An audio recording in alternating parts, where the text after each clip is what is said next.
Hello guys! Gucci is back for today's video. Kukulatin ko si Zeus kasi naiinis ako sa mohong na to. Ang yabang-yabang, palibhasa favorite cut ni Mami.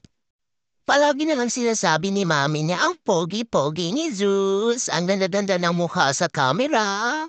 Bakit ako guys? Wala bang parapatang maging pogi? Ang pogi nga niya, ang baho-baho naman ng hininga, ang itim-itim pa ng betlog. Hay nako!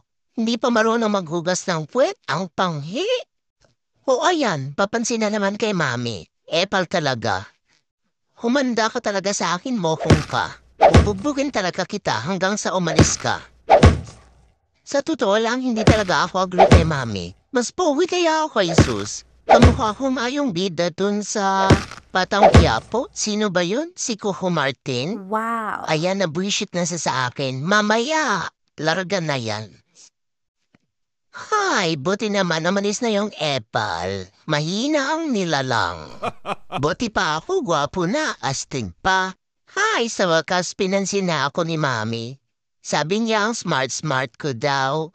Smart naman talaga ako kasing talino ko nga yung presidente ng Pilipinas. Sino ba yon? Si Duterte?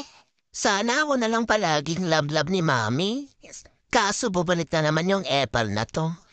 Pag ako nainis, gawin ko tong lechon o di kaya siopa.